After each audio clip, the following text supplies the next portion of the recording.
in a dimly lit room that appeared to be an abandoned hospital deep in the woods. A boy named Reishin Tosaka was seen examining a stack of old medical records. Upon realizing the contents, his face contorted in shock. Unable to accept the information he was reading, he threw the file against the wall. Overwhelmed by his emotions, Reishin began to break down. Suddenly he froze. Footsteps echoed through the hallway, growing closer with each passing second. A chill ran down his spine as a deep sense of fear took hold. Unnatural events had been haunting him for ages, and now he knew he was being pursued by the very monster he had been trying to escape. As the door creaked open, Reishin had already resigned himself to his fate. He didn't even try to fight back. A dark, floating entity drifted towards him.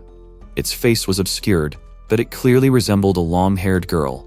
Reishin weakly pleaded with the creature to spare him, hoping it would bring her joy if she did. But the creature was ruthless. Without a moment's thought, it lunged at him with its long, sharp fangs. In a flash, its shape twisted and changed into something much more terrifying. A spider-like monster. That's when Reishin understood he had no way out. But this monster wasn't new to him. He could almost remember the first time he saw it. It all started during the summer of his first year in the village, after he moved away from home. One bright morning in his dormitory, he was suddenly jolted awake by the loud sound of his air conditioner. He attempted to resolve the issue, only to discover it was obstructed by a large spider residing within. Given the early hour, he decided to freshen up and prepare for school first. As he prepared, his thoughts returned to the spider. Given its size, he was certain it could not have originated from the air conditioner. Nevertheless, with school on his mind and no time to address the matter, he dismissed the thought. As he turned on the news to receive updates on the recent disappearance of Professor Seigo Kusunoki from Washio University, he noticed something unusual. His bed was now a spider's web wonderland. He was dead set sure they hadn't been there the night before. The thought of a giant spider weaving all this, in just a few hours while he was asleep, was both amazing and a bit scary. With no time to lose, Reishin dashed out to school, even playfully waving goodbye to his new spider friend. At first, he thought the spider would just disappear on its own. But it didn't. The spider webs kept showing up every day. Slowly, he started to feel a mix of worry and curiosity. What kind of spider was this? He was really keen to find out, so he went through all the books and articles in the university library, but nothing came up. In the end, Reishin gave up. People usually get used to things they see a lot. Still, he was curious how long that would last. Days went by, and Reishin started to get used to the spiders sharing his flat. One evening, after work, he checked the news again. Another girl had disappeared in Tokyo. The headline said the missing schoolgirl lived pretty close to his flat. His thoughts were suddenly interrupted when his alarm rang. He had plans today, a date with his girlfriend. Reishin had been dating Kyoko for a month now, and felt it was finally time to take their relationship to the next level. As he packed his bag, something stopped him. Spider webs were hanging from the doorway, but he figured it was just a bit of a mishap and headed out, not noticing anything in the shadows that was watching him with a frown. After a quick drive, Reishin and Kyoko got to the aquarium.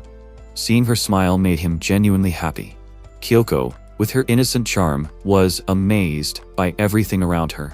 She even said it felt like they were at the bottom of the ocean since this place had always been one of her dreams to visit. The joy in her sparkling eyes was impossible to miss. Watching her, Reishin was perplexed by why someone like her was dating him. To be honest, he still could not believe it himself. Lost in thought, he barely noticed Kyoko speaking to him. She expressed concern for him and reminded him of a previous conversation in which he had mentioned wanting to discuss something important. Despite the rarity of their dates due to their busy schedules, she encouraged him to forget his worries and simply enjoy the day. He did.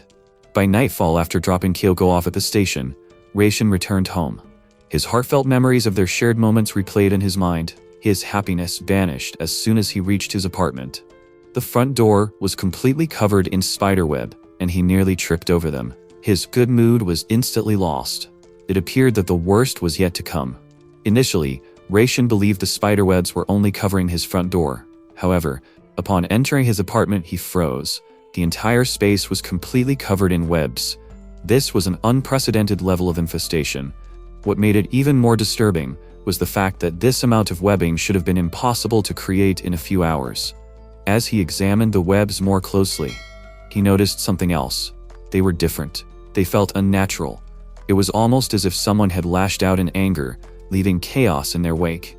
The webs conveyed that exact feeling. Then something even more terrifying caught his eye. Human hair. Risen was staring at it, completely taken aback. This was a big deal, and his mind started to race. He tried to tell himself everything was all right, that he was just overreacting. But, no matter how hard he tried to convince himself, he knew the truth. And since the windows were still shut tight, he was sure of one thing. The spider was still inside the flat. What really bothered him was the hair. Still, being alone in such a big place, he tried one last time to calm down. Perhaps the webs were simply dirty or resembled hair. Once Raishin had calmed down, he decided to sleep, hoping for a normal day the next. However, this hope was short-lived. As he was about to close his eyes, a cold breeze swept through his bedroom. Suddenly, a black silhouette resembling a girl appeared directly in front of him. Terrified, Raishin shouted, "Who is there?" A girl with long, silky black hair stepped forward. Her beauty was undeniable, and Raishin found himself completely captivated. Her striking red eyes held him in a way he had never experienced before. Before he could even think, the girl bent over him, her movements slow and deliberate. Without warning, she kissed his neck and licked it with her tongue. Raishin was completely stunned, struggling to understand what was happening. Seeing she was in school uniform, he tried to keep his cool, thinking she might be upset or lost, but that was a big mistake. Out of nowhere, she bit him with her fangs. The pain was so sharp, and he realized she was sucking his blood. He tried to scream, but nothing came out. Then, he felt something else, something entering his body. As he tried to push her away, she suddenly kissed him on the lips. His mind screamed to move, but his body wouldn't listen. It was like he had lost control. His body started moving on its own. The girl seemed to be enjoying it. Raishin resisted. He did not want this. If he yielded, it felt like betraying Kyoko and their shared history. For what felt like an eternity, they remained entwined. Then, abruptly, control returned to him. He attempted to escape, but before he could reach the door, the girl restrained him with her webs. Once more, his body froze. She refused to release him. The web tightened, and she pulled him back. They resumed kissing, and this time he had no strength left to resist. The hardest thing to accept was that he was starting to find it enjoyable. He thought she was beautiful and charming, but he knew the real deal. She wasn't a human, she was a monster. On the other hand, the body of Maibara Yuko, a second-year student from Ashinosaka City, who had been missing for a while, was finally found. The news said her body was in a terrible state of dismemberment, with all her organs, including her brain, removed. The police jumped into investigating this terrible murder straight away. But the big question was, would they ever find out what really happened to her? For Raishin, though, that night was when the charming monster completely took hold.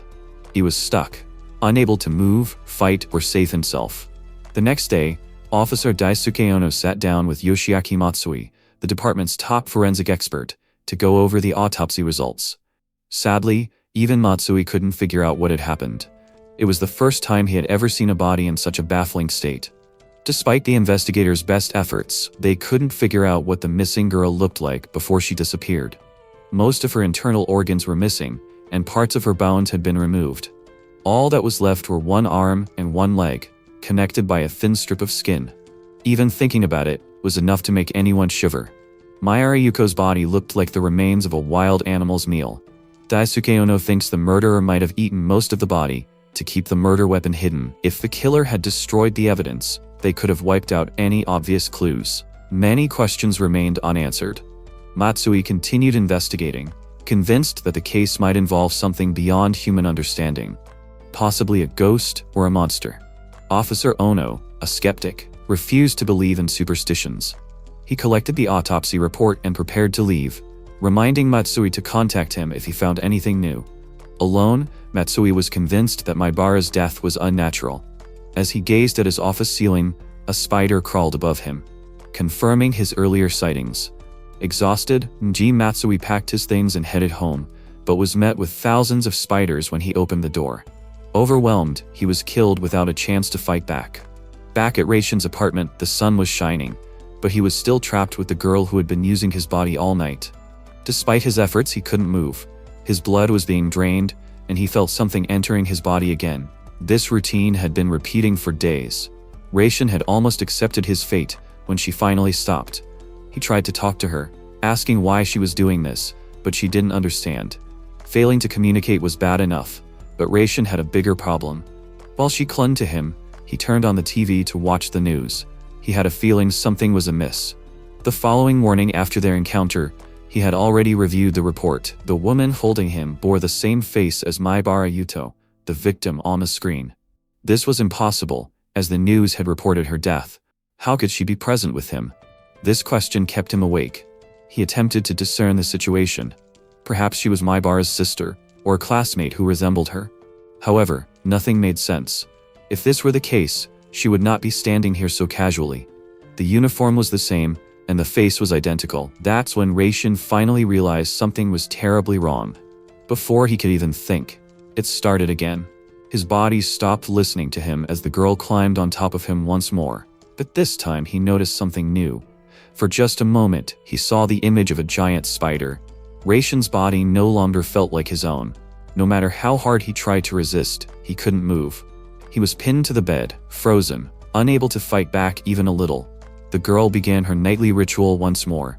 On the news, the presenter mentioned that Yoshiaki Matsui, a 38-year-old man from the police prefecture, had been missing for 20 days. Naturally, everyone already knew what had happened. Back at the flat, Raishin was completely subdued. No matter how hard he tried, he couldn't break free from the woman. Every attempt was in vain. His body was being controlled by an unseen force and dragged back to the room. He even went so far as to lock her out. She always showed up right back where she started, and calling for help was like shouting into the void. Whenever the police came, she just disappeared. Because of this, Raishin had to live with the monster every day, who would smile as she held him close. All Raishin could think about was finding out what was really going on. I wonder what she was doing to him. Was she sucking the life out of him? Was that why she kissed him so hard, making him completely still every time? Her kisses got stronger and stronger every day. Then, during one of those moments, Raishin's phone rang. It was Kyoko. He answered right away. You could tell she was upset and worried just by hearing her. She told him he hadn't been to school for weeks, and that she was getting frustrated with him not answering her messages. Raishin attempted to calm her, but she remained agitated. His friends were also concerned, and Kyoko's voice trembled as she spoke. He assured her he was fine, making excuses about feeling unwell and not wanting to cause worry. However, Kyoko rebuffed him, explaining that ignoring her only made matters worse. Hearing her upset because of him deeply hurt Raishin. Despite this, he had no choice, as he could not explain what was truly happening. Then the worst news came. Kyoko said she was nearby and wanted to visit him. She offered to stay the night and look after him. But her kindness only made things more risky. Raishin knew deep down that if Kyoko came into the flat, their relationship would end. As he tried to find another reason, the monster girl smiled softly. It felt like she thought this was the perfect chance to ruin them. Before he could stop her, it was already too late. Kyoko was right in front of his door. She entered the flat without hesitation and offered to cook him lunch. Knowing she would be staying the night, she mentioned she needed to change in his room. Raishin attempted to dissuade her, which only made Kyoko slightly wary. She asked him if there was anything in the room she should not see. After a pause, she playfully teased him with a flustered smile, suggesting he had been looking at something too closely. She told him she knew these things as a woman, but as his girlfriend, she still wanted to know how he felt. Before he could respond, Kyoko opened the door and ran inside. Raishin got scared and warned her it was dangerous, but there was nothing there. Later, while Kyoko was having a bath, Raishin stood still, wondering where the girl had gone. There was no silhouette or presence. He realized that the monster hid itself whenever someone else was around. Trying not to worry Kyoko, he forced himself to calm down. After her bath, Kyoko returned to find Raishin reading a journal about the recent serial murder cases in their area. She then shared some information she had heard about the case.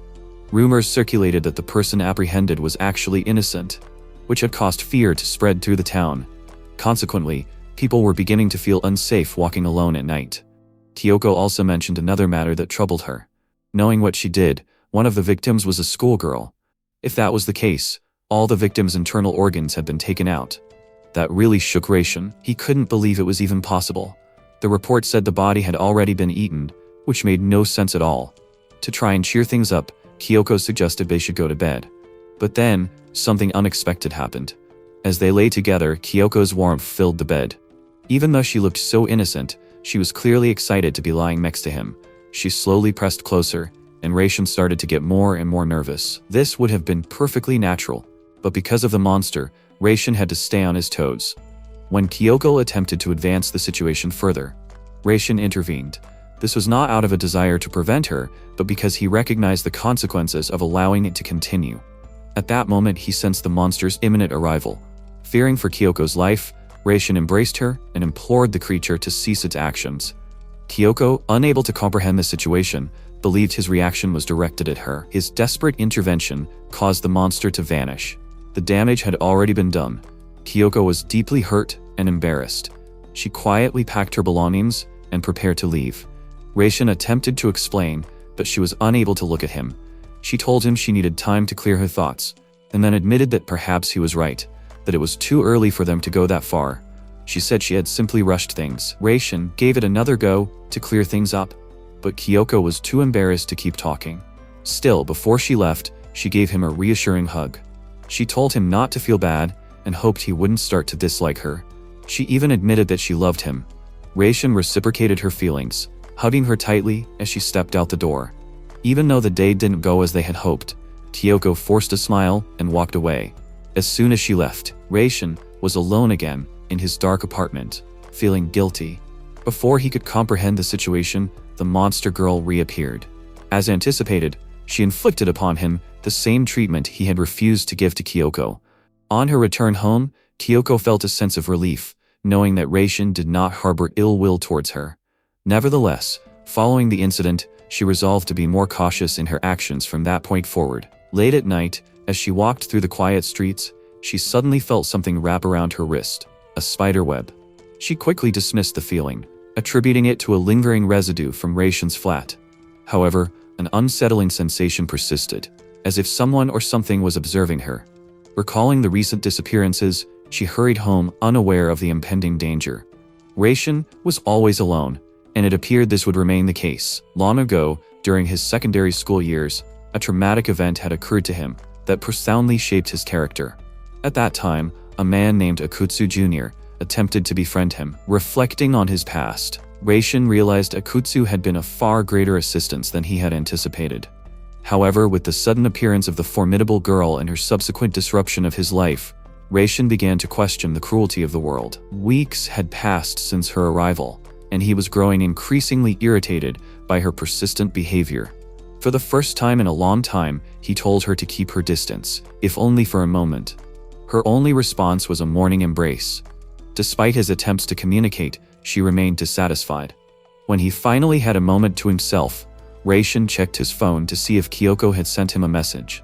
To his relief, she had replied. It appeared she was no longer fixated on the incident, and he wanted to apologize properly and do something for her. However, even that seemed impossible. The woman was unable to remain away for more than a minute.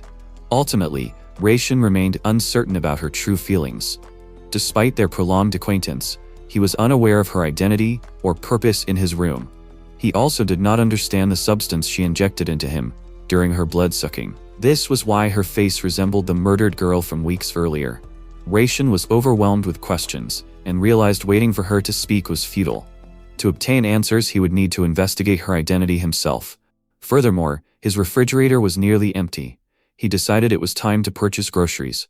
Fortunately, he noticed something significant.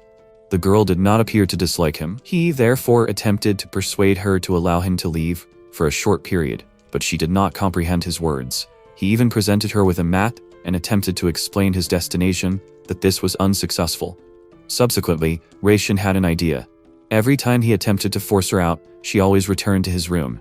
This observation led him to conclude that if survival was the objective, then perhaps he should adopt the opposite strategy. He decided to invite her to accompany him outside. After observing her behavior, Reishin realized something unusual. Whenever someone else came into his room, like when Kyoko visited, she would vanish. She seemed to only be there for him. If his theory was right, then only Reishin could see her. With that in mind, he finally felt ready to leave the flat and go shopping. As he was walking down the aisles, Reishin bumped into an old friend, Akutsu Jr. since it had been ages since they last saw each other. Akutsu invited him over to his place for a drink to catch up. He also expressed some concern about Reishin, as he had not seen him around campus recently. Reishin appeared unwell, pale and almost as if he was ill. Akutsu was unaware that his friend was being tormented by a monster who had taken the form of a young girl. As they conversed, Akutsu casually inquired about Rez's relationship with Kyoko. Being inquisitive, he playfully speculated whether Reishin had kissed her during their aquarium date. Hearing that made Reishin feel guilty again. His relationship with Kyoko had already been damaged by the events of that night. Assuming it was merely a minor romantic disagreement, Akutsu attempted to cheer him up. He even began boasting about his romantic experience, promising to provide Reishin with advice to ensure his next date was successful. While Akutsu could be somewhat overbearing, Reishin was grateful to have him as a friend. They spoke for several hours. Eventually, Akutsu noticed they were out of cigarettes and offered to purchase more. If you enjoy my videos, please subscribe to the channel. Your support is greatly appreciated. Returning to the video, while Reishin was absent, he stepped onto the balcony to enjoy the fresh air. The cold night breeze enveloped him. Nearby, Akutsu's neighbor was playing the guitar, filling the background with soft music. As he listened, Reishin recalled the monster girl and realized she might not reveal herself in crowded places. The thought that she could transform into a spider and follow him anywhere sent a shiver down his spine. What if he was stuck with her forever? For now, he held on to a sliver of hope. Perhaps as long as he was with others, the monster wouldn't show up. That was the best he could hope for. Just as his heart started to settle, something strange happened. A spider popped up out of nowhere. This time, it was heading straight for Akutsu Jr., Reishin's neighbor.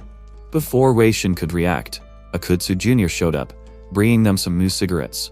However, Reishin was dismayed to discover a spider web clinging to Akutsu Jr.'s shoulder. He realized that no matter what he did, the monster would not disappear. Concerned that his friend might be drawn into this nightmare, Reishin inquired as to the origin of the web. Akutsu explained that he had taken a shortcut on his way over and become ensnared in it. Reishin attempted to calm himself. Spiders did not frighten him, except for one girl. He told himself everything would be fine. However, his body betrayed him. Soon the situation spiraled out of control. Reishin found himself outside his apartment, confronted with a horrifying scene. Dead bodies were scattered everywhere. Some were missing legs, others were crushed. The most disturbing sight was a body wrapped entirely in spiderweb. His own. Reishin's nightmare reached its peak, and he awoke suddenly. It had been just a dream. After drinking a lot the night before, both Akutsu Jr. and Reishin had passed out. But the monster girl was still doing her usual thing with Reishin. Now as she sucked his blood on the balcony, Akutsu Jr. woke up, a bit confused, and asked Reishin what was happening. But Reishin was already lost in despair, desperately trying to escape the monster. Akutsu couldn't explain what was going on, so he didn't understand the situation and tried to calm him down.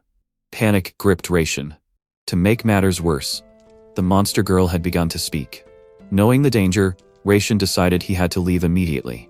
When Akutsu inquired about the situation, he simply stated that an urgent matter had arisen, and ran. He realized that staying with others would not resolve the problem. As he rushed home, he considered staying away from Kyoko too. He did not want to endanger his friends or loved ones. This was a deadly threat. As Reishin passed by the playground, his fears were confirmed. The neighbor who had been singing earlier lay dead, tied, and hanging from the playground grills.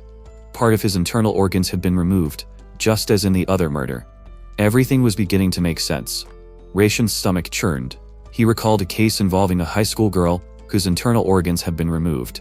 In that moment, he finally figured out who was really behind the mysterious murders. Realizing things were getting out of hand, Reishin thought it best to talk to his uncle Daki, who was a police officer. During dinner, Daki made hot pot for them, hoping to ease the conversation. As soon as Reishin asked about what had been happening in town, Daki's face fell. He looked so down. The chances of catching this serial killer are getting slimmer, Taki admitted. And to top it off, the chief is scolding me for putting myself in danger out there. The forensics team isn't much of a help either. For a moment, even the hot pot seemed less appealing, overshadowed by the grim reality of the murders. Daki then looked at Reishin and wondered why his nephew was so drawn to these cases. Despite his determination, Reishin decided to share his knowledge with him. He had learned of 6 victims. The first was an honorary member of the Okada Shingo 37 construction company. The cause of death appeared to involve an industrial machine and was therefore not widely discussed at first. The second victim was Maibara Yuko, age 17. A few days before her body was found, the police had received a missing person report. The report noted that all her internal organs had been removed, but the description barely conveyed the horror. Her body appeared to have been subjected to a grotesque ritual. Daki also found the case rather strange. The forensic experts thought the injuries were so unusual that they might have been caused by something supernatural or monstrous. The third victim had their hands and feet cut off and then placed in a university atrium. The fourth victim's limbs were arranged as if for some kind of ritual, and the torso was holding its severed head. The fifth victim's body was cut open and spread out on the road, seemingly without a care for how it looked. And then came the sixth victim. After hearing these awful stories, Raishin wondered if it was possible that all the murders were committed by the same person. Daki paused and then pointed out a rather unsettling link. Beginning with Maibara, all the victims had a similar pattern. Internal organs were taken out. In fact, 4 of the victims had their brains removed. The third victim's stomach was also missing. The fourth victim had their liver taken out. The fifth victim was missing a lung and kidneys. Even with all this, no one could figure out why the killer did it. Was it a crazy person, someone with a strange obsession with organs, or something else entirely? Daki was pretty sure that no matter what others thought, these crimes couldn't be blamed on a ghost or monster.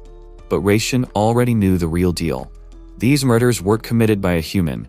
It was something else, something that pretended to be human. Raishin understood this. As soon as Daki arrived, the monster would disappear and hide somewhere. Or maybe there was more to the story than he could yet grasp. To keep things under wraps, Raishin kept his knowledge to himself. He knew his uncle wouldn't believe him so easily. As they started eating, Daki got a call. Another victim had been found, the 7th one. Seeing his uncle leave, Raishin felt a twinge of guilt. He felt bad for him. Even though he couldn't say anything about the murders, he was sure the monster was behind them. Raishin went to his bedroom. Just as he expected, the monster girl was waiting for him. She hugged him, and he wondered where she had been before arriving. When the neighbor was killed, the news had already reported the 7th victim. But Raishin couldn't find any sign of the monster. Was it just a coincidence, or was he overthinking things? There was no proof to tell. Raishin was uncertain of her actions, but was resolute in her determination to stop her lover if she ever harmed someone he cared about. Despite this, she continued to return to him. Her movements became increasingly intense, and Raishin felt increasingly uncomfortable. He felt hopeless. The way she manipulated him, mimicking the actions of lovers, was unbearable. The most distressing aspect was that he had not engaged in this behavior with Kyoko, his actual girlfriend. This only made things worse. But no matter what he tried, he just couldn't help himself with her. He was shaking with fear and anger, but she was shaking with pure joy. In the university, Kyoko and Junior managed to meet in the same class. Since this was their only chance to talk, Junior jumped at the chance to ask Kyoko about Raishin. While working on a painting, Junior informed Kyoko that he had recently met Raishin and invited him to his apartment for a drink. However, the subsequent events were shocking. He attempted to summarize the situation to Kyoko, stating that Raishin had been acting strangely that day. This was compounded by their discovery of the murdered victim. Seeing concern in Kyoko's eyes, Junior immediately assured her that Raishin was unharmed and that the police had already questioned him. Even though Junior had already been deeply affected by seeing the dismembered body, seeing how upset Raishin had been that night made him curious about what was really going on. No matter how they tried to explain it, Raishin's behavior was definitely unusual, and Kyoko couldn't help but agree. The day she had visited his flat, she had also felt that same strange, unsettling feeling. Usually, just walking into someone's room doesn't give you that kind of vibe. But when Kyoko walked into Raishin's room, she felt that familiar pang. Raishin, the cheerful chap everyone knew, was suddenly filled with fear. It seemed both Kyoko and Junior noticed something odd about this fear. It was strange and completely terrifying. This behavior had started 2 weeks prior, the very day the authorities discovered the 3rd victim in the strange murder case. When things got a bit too intense for Raishin, Kyoko thought it would be a good idea to drop by after school to see how he was doing. Junior was on board, worried that if they didn't keep in touch, he might just vanish without a trace. So, they knew they could only do what they could right now, and there wasn't much else they could do. For now, Since they were still working on their art project, Junior went to watch Kyoko's work. Kyoko told them that this painting wasn't just about a forest bath, but about capturing the essence of air. To her, the air was not merely a component of the world, but the entirety of it. It was the composition of its elements. Expressing these elements through color was her preferred method of painting. The gray represented oxygen, while the yellow represented carbon dioxide. She also planned to include numerous minute particles dispersed throughout the composition, drawing them in with meticulous detail. As they continued their conversation, Junior noticed a collection of unsettling paintings concealed behind the curtains. When he looked a bit closer, he was really taken aback to see that they were more disturbing than artistic. Kyoko told him that these were the work of Fukutam, a student. He often painted this kind of unsettling stuff. To him, death and destruction were like life and creation. These themes weren't new in the art world, but the painting's detail was so similar to Junior's neighbor's dead body that it really shook Junior to his core. He immediately asked Kyoko how to get in touch with Fukutam. Reishin and his older brother went fishing on a sunny day, hoping to ask him something important. As they were about to return home, an unimaginable event occurred. His older brother was fatally stabbed by an unknown assailant while attempting to save him. Reishin gazed upon his dying brother's body, wishing he could have taken his place. His brother weakly asked why Reishin was the only one alive, why not both of them? As Reishin felt increasingly distressed, he suddenly awoke from the dream. Realizing it had been a nightmare, he felt immediate relief. He knew well that his older brother would never utter such a statement. As he begins to feel distressed, the monster girl reaches out and touches him as if attempting to comfort him. Initially, Reishin attempts to stop her, but she uses her power to compel his body to remain still. Surprisingly, instead of causing him discomfort, her actions actually help him calm down. For the first time in a long while, Reishin finally opens up to someone about his true feelings regarding the incident from years ago. He realizes he has been suffering from survivor's guilt. Since his brother's death, his older brother was a beloved member of the community. Because of that, Reishin always felt like he was to blame for his brother's sad death. When he was rescued back then, instead of being comforted, his parents asked him why he was the one who survived. At that moment, Reishin realized that because of his brother, he would never receive the same love from others. After that, people looked at him with silent judging eyes. He stopped bonding with others altogether. The only person who truly cared for him was his uncle, Daki, who lived in Tokyo. For a long time, Reishin felt completely alone. He often felt lonely, and putting on a brave face only seemed to make things more difficult. Hearing all this, the monster starts to feel a bit sorry for him. Surprisingly, she tries to comfort him, promising to always be there for him. He has finally found a girlfriend and a friend. To him, they feel too good to be true. For the first time, Reishin gently requests the girl to restore his normal life. However, it appears this will never be realized. Over the following days, Reishin gradually adapts to living with her. Since Uncle Daki visited, he has become vigilant, observing the monster's movements at night. What unsettles him most is that she never leaves his side while he sleeps. Occasionally, she disappears for hours. Shortly after, the bodies of new victims from the unusual murder cases are discovered. The third case occurred immediately after Kyoko visited his apartment. The other incidents occurred while Reishin was absent. Although his theory is still developing, a pattern is emerging. Since he began observing her 5 days ago, he remains cautious and discreet. Despite his close monitoring, there are no discernible signs to follow. It appears she simply enjoys teasing him throughout the night. Observing her face, Reishin reminds himself that she is not the real Maibara. If this creature truly killed her and consumed her organs, then human blood alone may not be her sole source of sustenance. Her actions towards him are rather odd and puzzling. Reishin can't help but wonder why she hasn't taken him out yet. Especially if she really needs humans to live, he becomes even more vigilant. If another victim shows up soon, her guilt will be plain to see. Even though Reishin is tempted to turn her in, he knows she would disappear in a heartbeat. That's why he decides to go along with her for now. Once he has solid proof, he plans to handle things himself.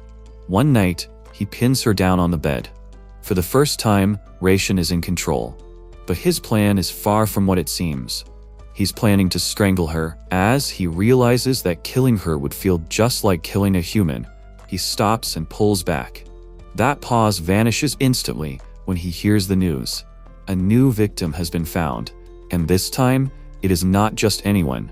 Akutsu Jr., Reishin's best friend, has been discovered dead, his organs removed.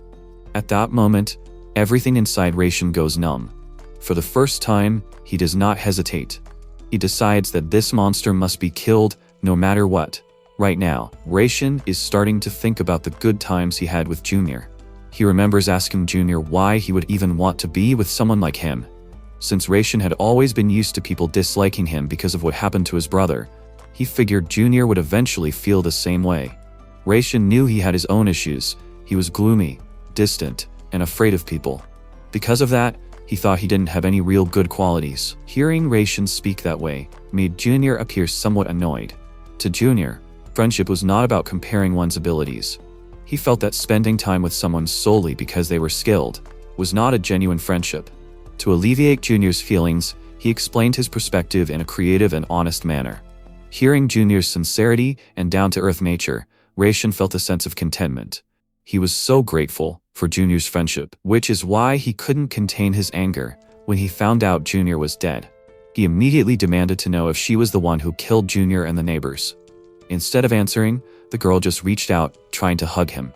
But Reishin isn't in the best mood at the moment. He feels like he's been taken for granted. He recently told her how much Junior and Kyoko meant to him. Knowing she might have done such a terrible thing, after hearing that, makes him feel incredibly betrayed. Reflecting on the painful, terrifying, and lonely final moments of Junior's life makes Reishin feel sick. Junior only became involved with him, and that connection to the monster ultimately cost him his life. It feels as though Reishin himself pulled the trigger. The guilt is crushing. What makes it worse is that without realizing it, he almost allowed his emotions towards the monster to influence his actions. If he had realized the truth earlier, he would have acted decisively. For the first time, Reishin strikes the woman and orders her to leave. He no longer wants her to touch him, particularly knowing those hands were responsible for Junior's death. Despite his repeated blows, the woman refuses to release him. Trembling, she continues to embrace him. However, fueled by rage, Reishin strikes her harder this time. He reminds himself that no matter how innocent her eyes appear, she is still a monster. The individual who consumes his own blood nightly, feeds on human organs, and took Junior's life. Despite the anger Reishin feels, witnessing the girl cry as he strikes her compels him to feel guilty about his actions. At that moment, Reishin recalls Junior's words, that he can be cold and tyrannical. Although he severely beat her, the girl managed to smile at him. Instead of retaliating, she suddenly kissed him on the lips, reminding him of the enduring love she has for him. Following the girl's disappearance, Reishin was burdened with a profound sense of guilt and sacrifice. This experience enabled him to resume his normal daily life. However, from exhaustion and stress, he eventually fell asleep. Despite this, every time he awoke, he could not accept the reality of his friend's death. To him, it still felt unreal. After the incident, the girl did not reappear for an extended period. During this time, Reishin began to question why the monster had not used her powers on him, and why his emotions felt confused and unstable. Then, out of nowhere, music came on and Kyoko called. He didn't even pause, he answered right away. On the other end, Kyoko sounded really upset and worried. She told Reishin that she needed to see him right away and talk to him face to face. But it wasn't what he thought it would be. While she was crying on the phone, Kyoko said something that totally threw Reishin for a loop. She told him that she thought she might actually be the one who killed Junior. Immediately after the call ended, Reishin went to find Kyoko to ascertain the situation. Upon arrival, Kyoko embraced him with relief. After the events, they took a moment to compose themselves and discuss the matter. During this time, Kyoko revealed to Reishin all her knowledge regarding Junior's death. She explained that she wanted to inform him about Fugatane, as he was the last person Junior attempted to meet. Kyoko tells us that Fugatane is a rather peculiar chap who creates rather unsettling paintings of deceased people. About a week ago, Junior visited the art building to chat about Reishin's predicament. Kyoko shared their shared concern for Reishin and how they had been brainstorming ways to lift his spirits. Junior's face turned pale upon seeing one of Fugatane's paintings. Without a moment's hesitation, Junior asked Kyoko for Fugatane's contact details. She gave it to him, but to her surprise, Junior actually attended the meeting with Fugatane. Based on the last messages he sent her, it appeared he had already had a negative impression of the meeting. In fact, he had informed Kyoko beforehand that if he did not return, she should contact the police immediately. After Junior's murder, Kyoko attempted to contact Fugating, but he had locked himself in his apartment. The police searched his residence for evidence, but found nothing, and he did not appear to be strongly connected to the previous cases. Kyoko felt terrible for not giving Junior Fugating's number. She thought if she had, he might still be around. Reishin was trying to make sense of it all. He wondered why Junior reacted so strongly after seeing the painting. Reishin asked Reishin to see the painting Kyoko was talking about. After hearing everything, Reishin also asked for Fugating's number. Kyoko was so emotional that she begged Reishin not to go any further. But Reishin told her that Junior must have seen something in the painting that linked to the murders. As the police investigation was proving unsuccessful, he felt compelled to uncover the truth himself. Finding Junior's killer was the only way to mourn his friend. However, this plan appeared impossible, as the paintings had already been removed after his death. This only heightened the suspicion surrounding the incident. Taking the paintings at such a time felt morally wrong. With nowhere else to turn, Reishin asked Kyoko if she could still remember what they looked like. Even though she didn't want to, Kyoko gave it her all. Drawing on her memory, she described several images. One painting depicted a corpse being crushed by a digger. Another showed a high school girl cut open, with her arms and legs removed, like a Russian doll. There was also a painting of a body covered in strange symbols or magic-like patterns. Just from her descriptions, Reishin realized that these paintings matched the exact condition of the victims when the authorities found them. But what really took Reishin aback was the final image Kyoko shared. It was a man with his right abdomen cut open and tied to a pole, apparently as part of some kind of torture. Having discovered the reason for Junior's visit to Fugating, Reishin resolved to visit the artist himself to gain a better understanding of the situation. He traveled directly to Fugating's flat, and upon meeting the artist, he expressed his interest in viewing his artwork, particularly the pieces exhibited at the art exhibition. Reishin believed Junior must have made a discovery through Fugating's art. If this discovery was the cause of Junior's death, then Reishin could not simply ignore it, despite the potential danger. This was the only way he could get closer to the truth. Upon learning that Reishin was interested in his work, Fugating immediately brought him to his private studio. The apartment itself was already unsettling, but the studio was even more so. Once inside, Reishin was shocked by the atmosphere. The two men sat down to talk. Fugating began explaining that life and death are like two sides of the same coin, two parallel lines that can never cross. He claimed neither could ever replace the other. Reishin slowly grew impatient. Fugating had repeatedly delivered the same speech.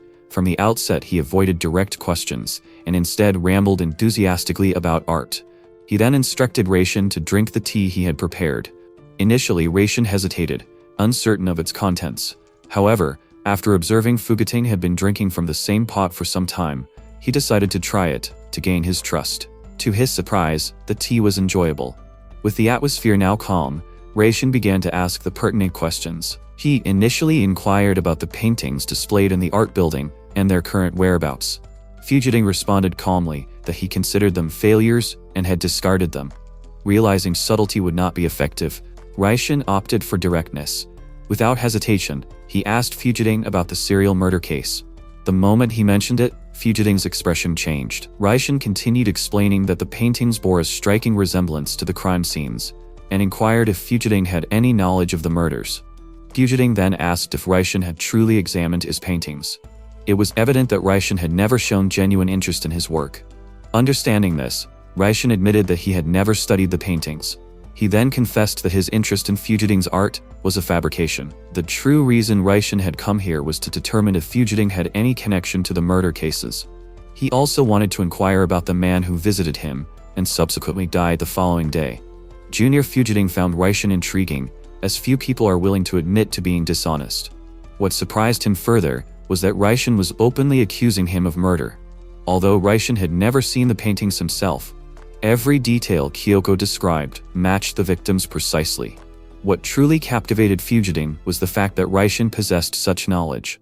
When he inquired how he knew so much, Reishin admitted that he was the one who had discovered the fifth case. Regarding the other cases, he learned about them from his uncle Diki.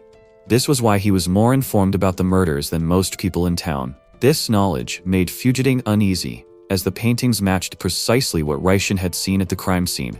In reality, the case Reishin witnessed was the sixth one. He had only mentioned the fifth to observe Fugating's reaction and whether he would make a mistake. Fugiting said that the paintings were a way to show how art can deal with death. He didn't think they were anything special and just painted them because he felt like it. That's why they looked like the murder cases. But Raishin wasn't sure. He then asked, "What about the third case?" Fugiting explained that it showed how hopeless someone feels after losing all 4 limbs. At that point, they might even want to live more. Fugiting kept running for the 4th case. He said he got his ideas from Leonardo da Vinci and thought he could show feelings really well by using the human body's shape. He said all the similarities were just in his head and had nothing to do with the murders. But Raishin wasn't convinced. He pointed out that the 5th case he saw looked just like one of Fugiting's paintings. Hearing this shocked Fugiting. Raishin then added that based on Kyoko's descriptions, all the other paintings matched the crime scenes as well.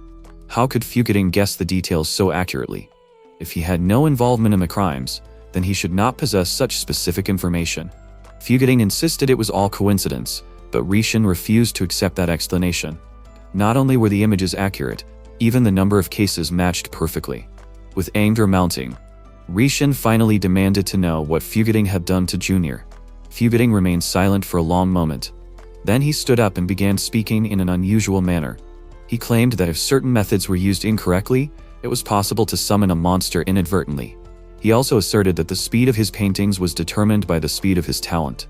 What Fugiting then revealed sent a shiver down Raishin's spine. He unveiled a newly completed painting. Rai was completely taken aback. It was Junior. Fugiting then mentioned that curiosity can be a dangerous thing. If neither he nor Junior had been curious enough to investigate these strange events, they would never have come across such a terrifying monster as her. In the end, Fugiting confessed that he was responsible for the series of murders, along with what he referred to as the goddess in black clothes. He also revealed that the next victim would be Raishin, just as he had feared. Fugiting had poisoned the tea. The paralysis was intended to be immediate, but acted more slowly than anticipated, causing Fugiting to become anxious. However, now that Raishin was unable to move, the pleasure of art could resume. Fugiting mocked him, describing Junior's body as perfect and unblemished. It had not been overused. He was a professional athlete, with strong muscles and a well-built physique. At that moment, Fugiting resolved to strip Junior of his skin. He managed to capture Junior, gag him, and tie him up. Usually, Fugiting would not have been able to overpower him, but these were not normal situations. He had to think differently. Raishin had noticed earlier that Fugiting used a small milk carton to carry out his plan. The carton was designed to be easily opened and resealed. Inside was milk mixed with anesthetics. Neither Raishin nor Junior realized they had poisoned themselves. Fugiting distinctly recalled Junior instructing him to turn himself in, but he never considered it. Before choosing the path of art, Fugiting had aspired to become a doctor. He had attended science lectures and gained extensive knowledge of the human body. With this understanding, he transformed anatomy into art. Junior's work became one of his most remarkable creations. The agony on Junior's face as he peeled his skin filled Fugiting with a strange joy. The sight of blood was beautiful to him. Fugiting's mood was always changing. Since he was born, he had been questioning life itself. Why do organisms move? Where does the human soul go? These thoughts led him to his first victims: animals, insects, frogs, snakes, and fish. He enjoyed trapping them, dissecting them, and studying their insides. His parents weren't happy about his behavior. When they found out he had been dissecting animals, they tried to stop him by being violent and abusive. But guess what? This only made him do it more. These bad experiences stuck with him. Even though he didn't know it, he started to be able to do surgery legally. If things had been different, he might have become a doctor. Instead, he picked up art. That's why he liked to be called a monster, an artist who shows humanity and death with grace and simplicity. He said that was his fate, instead of showing him respect.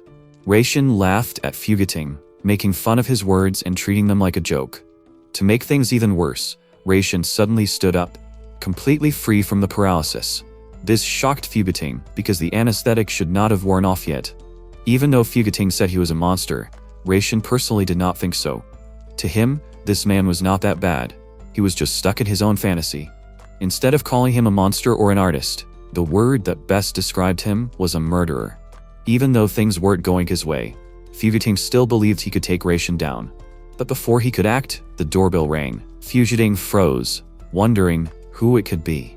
To his horror, it was the police. Reishin had contacted Kyoko before coming here, and everything Fugiting said had already been recorded and heard by the authorities. At that moment, Fugiting began screaming, desperately, asking for help, and shouting about the entity he was seeing. Now, completely broken, he was helpless.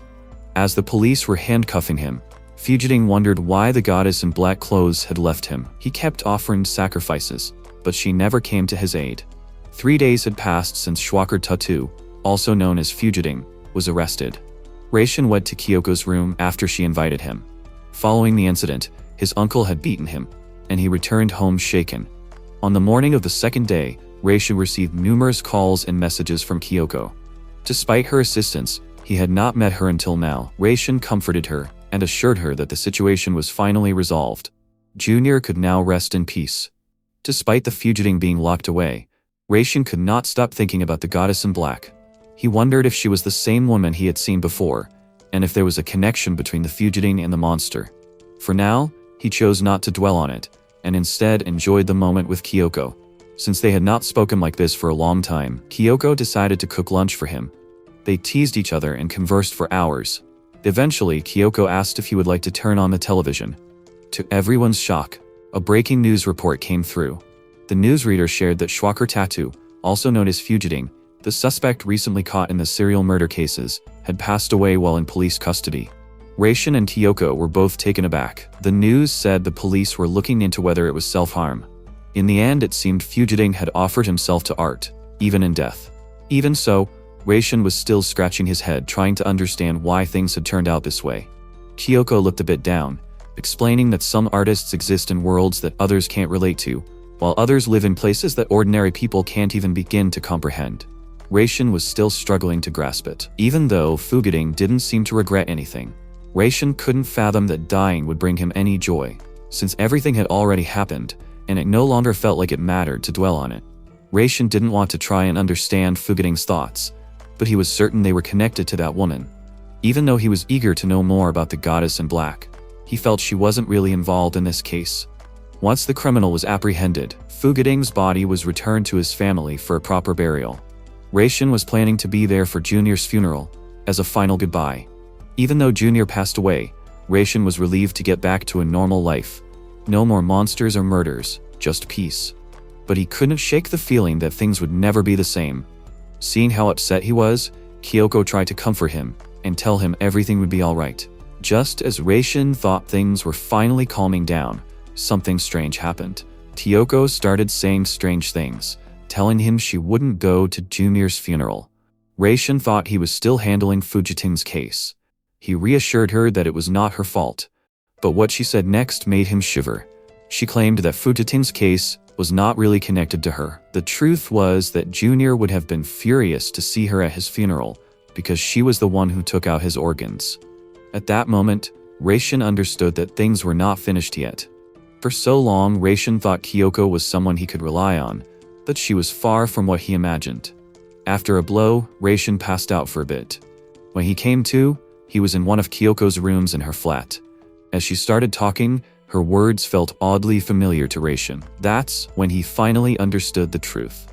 The goddess in black clothes Fugiting mentioned was actually Kyoko all along. Kyoko explained that she and Fugiting weren't partners at first. She approached him out of curiosity and personal interest. Fugiting listened attentively to her, even when it affected his art. Reishin became angry and demanded an explanation. Kyoko explained that her art required completeness, and she showed him her long-awaited artwork. This was the very same painting Junior had seen before he passed away. It was Kyoko's lifelong project, a stunning depiction of a lake painted entirely in red and purple. The choice of colors was deliberate. The painting explored the theme of humanity, and since Reishin couldn't quite grasp the message, Kyoko decided to clarify. She likened a boat gently bobbing on a lake to a human life, suggesting that the boat and the lake surface coexist in perfect harmony. Unlike a river, a lake lacks a current, so the boat might head towards the shore, drift aimlessly, or slowly sink into the depths. As the boat follows its course, the forest sky and sun silently observe. In essence, the painting captures a human life. However, Kyoko felt that would be rather dull. That is why she opted for a more imaginative medium to depict humanity. Kyoko then shared the shocking truth. She had used the internal organs she and the fugitives had gathered from their victims. To get Ration's attention, she casually opened a drawer and showed him intestines, as if they were just any old thing. She even went so far as to describe in detail how skilled fugitives were at peeling Junior's skin. In her eyes, even a medical school graduate would find that kind of skill rare. What made her happiest was the moment Junior finally saw her artwork. His shocked expression amused her so much that she wished she could relive it again. However, she found his screams as she worked most enjoyable. This really upset Ration, and he couldn't even look at Kyoko anymore. Kyoko then moved closer and told him to look straight at her. It seems she really wanted him to see her creative process. At that moment, the only question Ration had was why. Why did everything turn out this way? For the first time in his life, he had been truly happy. But then he realized that all the memories he had shared with Kyoko were just lies, and that completely shattered him. For so long, he thought Spider-Woman was behind the murders, but when he found out the woman he adored was the real one, it made everything even more painful. Kyoko told RY that he was mistaken because during Junior's event, he was also in on the crime. As she pulled him from his neck, she then approached him and requested that he repeat his assertion that she was lying. As he looked at the Junior's organs on the plate, he complied. She then smiled and said it must be wonderful to be at one with his friend in the stomach. After holding Junior, she walked towards the juicer and told him it was time to say goodbye. He was taken aback by what she said. She reminded him that she had mentioned before that this painting, the meat pie, all used a special ingredient. He tried to stop her, but she just ignored him and asked if he had said goodbye to Junior. Then she started the juicer while saying goodbye to Junior. He begged her to stop, but nothing could make her do it as she pressed the button. He thought this was enough. Looking down at himself being tied to a chair. He didn't care who it was, but he just wanted someone to rescue him. That is when a girl was seen leaping from one roof to another. As Kyoko mixed different colors on a palette, she glanced back at Rai and asked if he was looking carefully. She then mentioned that she had also spoken with Junior previously, as she was a firm believer in using organic materials in her art. She further explained that the painting portrayed the logic of humanity and life. At the same time, she represented them as she used them as paint. She then pointed to different points and explained that at this point she used stomach, liver, and pancreas. It was true that juice from crushed organs didn't have color on its own, so she also used painting to cover it up again. If you just looked at it, it would seem like a normal painting, but it actually contained humanity. And then she asked him, "That wasn't this incredible, was it? And didn't it make him shiver, right?" She was thinking about the organs taken from all the murders. So those were the offerings of Todo to Kyoko. Did it have any relation to her, or was the person who murdered her Kyoko? He then heard Kyoko calling his name, as he was lost in thought. He asked her why she had killed Junior, as all the other victims had no connection to them. Why was Junior her target this time? Even if she claimed it was because she was almost caught, killing the person might have put her in danger. She told him it was because the timing was just right. Then with a sly smile, she whispered that it was because she suddenly thought of something more thrilling. Kyoko Yashimiro began to share her story, telling him how her friends admired her, how good a girl she was, and how her parents instilled in her strong values. She always behaved impeccably and acted so maturely for her age. She exuded an aura of academic excellence and was exceptionally gentle and kind. However, Kyoko found these accolades to be grating and was weary of them. She resented ordinary people who were perceived as having different personalities for each individual they interacted with. She could not conceive of a life devoid of purpose and routine. Her parents frequently referred to her as a good girl and expressed their pride in her, leading her to believe that this was the sole focus of their thoughts. Despite her efforts, Kyoko Yashimiro remained trapped in her circumstances. She believed that attending college and leaving town would transform her. However, no matter where she went, Kyoko, the model citizen, remained unchanged. She pondered how different her life would be if she had a boyfriend. At that moment, she observed him as he collided with another person, and his belongings fell to the ground. When she looked at him, his eyes were the darkest she had ever seen. She thought despair shone through them so fairy-like bleakly that she wanted to know more. As she handed him his papers from the ground and asked which grade he was in, she discovered they were in the same one.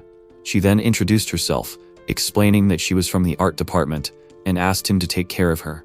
That is how they became closer and eventually lovers.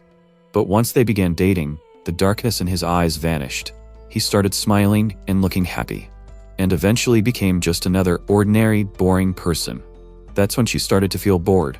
She craved something alive, something that a good girl like Kyoko could never experience. At that moment, she encountered a man in the midst of a violent scene. He explained that he was attempting to capture the composition of a skull crushed by heavy machinery. Although this was not art, and she should have fled, her attention was drawn to a body in a coffin. It was distinctly different from her relative's body she had seen at the funeral. The scene was reminiscent of a television program or novel. Observing the mutilated corpse in such a manner, she feared that the killer would silence her as well. She found the situation highly unusual. He asked if she could be Kyoko Yoshimiru, and then revealed that he hoped no one from his university would see his work. She informed him that she recognized it as an art piece. He explained that the intention was to be, but he had failed to achieve his desired impact. He then requested a relocation. She assured him that she would keep his secret, and expressed a desire to learn more about his art. He was pleased to hear this, as she was the first person to take interest in his work. She was impressed by his delusions but played along, describing their meeting as a destiny. She had finally found a unique and extraordinary person. He was the ideal partner who lived his own way, rather than conforming to the norm. She hugged him and told him she had been searching for him everywhere. After finishing her story, she turned to Ray and said it was all about him, and hadn't he found it romantic? Rai looked at him with fury. She then explained that she wanted people who would understand this art to see it. However, she was curious about his reaction if he saw it as meeting new people, getting to know them and opening his heart to them. She was curious about the reaction he would have if he discovered her true self. This was the reason she maintained their relationship despite her boredom, as she was eager to observe his unusual response to her unusual expression. However, on the day she visited his house, she engaged in a creative activity with Shuiro. Rai believed it meant she was already a monster, even before the incident. She wondered if Ray was jealous because, despite being dull, he was cute, and she imagined making him a prisoner, like Shuichiro. Sadly, he and Junior saw Shuiro's work, and realized what they saw was a woman's corpse on a cross. She explained that they chose victims randomly, but it was a coincidence that she lived near Junior. She thought it would be okay to talk to them. When she went to Junior and told him about it, he wanted to see Shuichiro in person. If she had been honest with him, the situation was initially very confusing. However, she saw an opportunity in it. If the police arrested and executed Shuiro after he completed his art, he would have fulfilled his life's ambition. This would be a tragic conclusion. Furthermore, she had finally experienced the extraordinary. If she was not careful, she would have to return to reality, and she would not allow anyone to do that. By making Shuichiro the scapegoat, she could get rid of Junia, who wouldn't back her up. When Junior didn't agree with her plans, she turned him into a tool for her. Shuichiro had already agreed that if one of them got caught, he would end his own life. If everything went as planned, he would die for her. Rai wondered why he hadn't noticed that Junior was also killed the same night. After his organs were removed, it was the day Kyoko had reached out to him, concerned about the situation. She mentioned that she had spoken with the police, but there was nothing to support her claims in Shuichiro's flat. But how could that be? Shuichiro's flat was overflowing with his art. It seems like Kyoko had set a trap, outsmarting the police and arresting Shuichiro. Shuichiro also realized she had betrayed him, but he was determined to carry out the dirty work and face his fate alone. Kyoko told him that now, knowing everything, she held a blade and said things were getting back on track. She would be Shuichiro's replacement and his slave, sharing an extraordinary life with her because he was the right fit. She then casually mentioned killing his brother and becoming a lone star when he couldn't understand. She thought he would still not acknowledge it, so she reminded him of the time he was attacked by a tiller and sacrificed his brother to save himself. His brother was a good man and well known around here, so his parents were miserable. It felt like the lesser of two brothers got to live, and Rai crushed her teeth. She asked him in an innocent voice if she could open an old wound, that he didn't need such a superficial and empty way of thinking anymore. So how about becoming her slave and living an ordinary life as soon as she needed someone to provide her with materials? She challenged him to teach her a lesson, and then began attacking him, insisting that he would hurt if she didn't miss. Rai screamed in pain. She laughed, claiming that the apartment's soundproofing made his screams useless. She then attacked him on every part of his body. When he could no longer endure it, holding his face in his hands, she asked if it hurt, didn't she? So, whether he wanted her to stop, she wouldn't until she made him give in. She would work hard to achieve that. When she kissed him on the cheek, She assured him that it wouldn't just be painful, she would also make him feel good. Then, looking at him, she called him cute, and mentioned that looks were important. Even though Shiwiro was smart, he looked like a monster. Rai told him she was crazy, and that she found fun in this. She also tortured people for entertainment, and in a furious voice, told her to give Junior back to him. She asked him what he was talking about. She could not return Junior to him, as he was already distressed. Then, holding up a glass in front of him, she offered him a small portion of Junior's smoothie. He looked at it with a miserable expression. Kyoko told him to stop looking that way as it was making her uncomfortable. Ray, however, thought she was a monster. Seeing his reaction, she asked him if her words had moved him, and told him that once her current painting was completed, she would paint him. She warned him that using his organs would mean his instant death. For now, she would use his blood. So each day, she would take a small amount to keep him content. She shared her dream of becoming a blood artist and asked if he thought his blood could create a wonderful painting.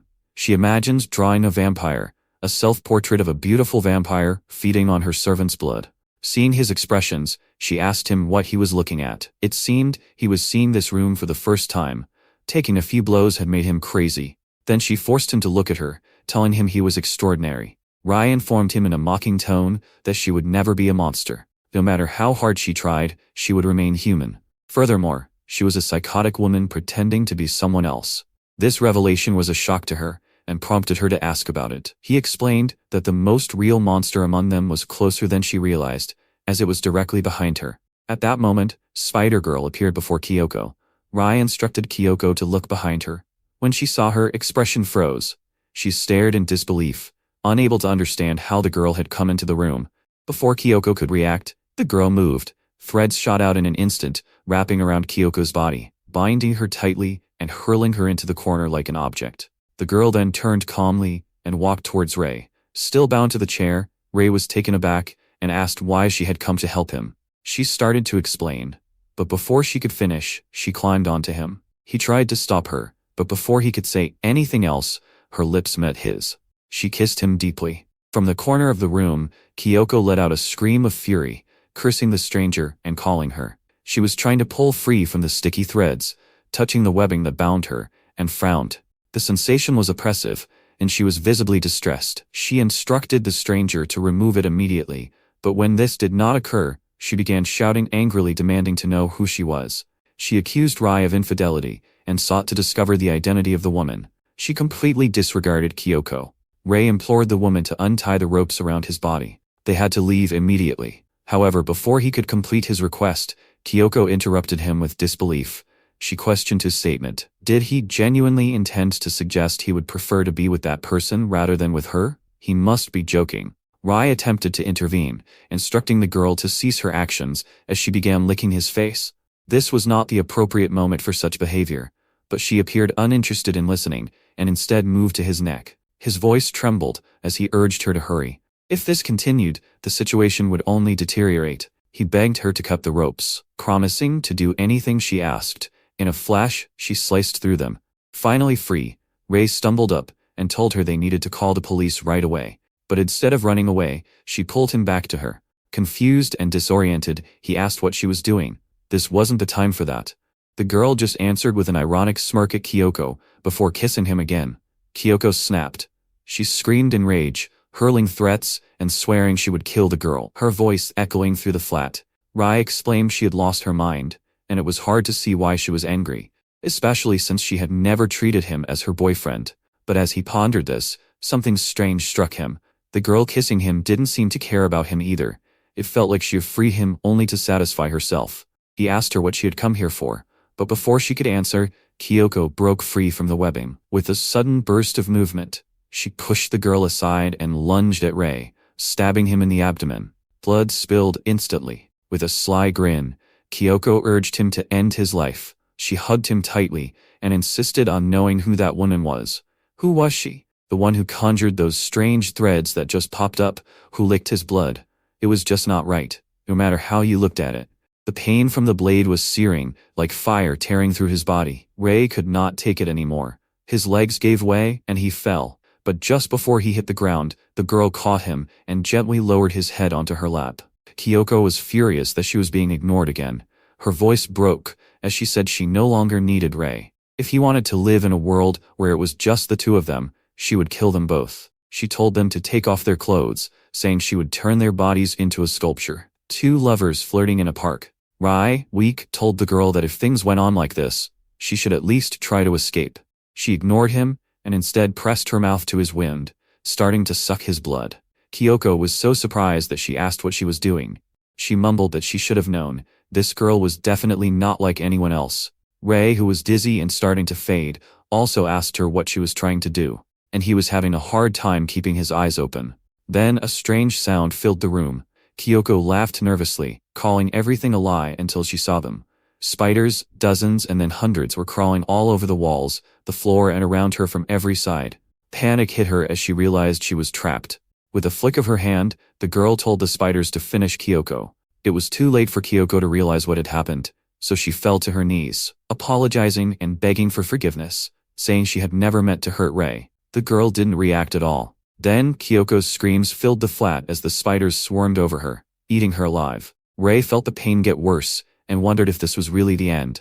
The girl gently stroked his hair. He thanked her weakly for coming to save him, and then apologized for hitting her before. He was so relieved that it hadn't left a bruise. He imagined that if she hadn't kissed him and had just taken him away right away, he might not be dying now.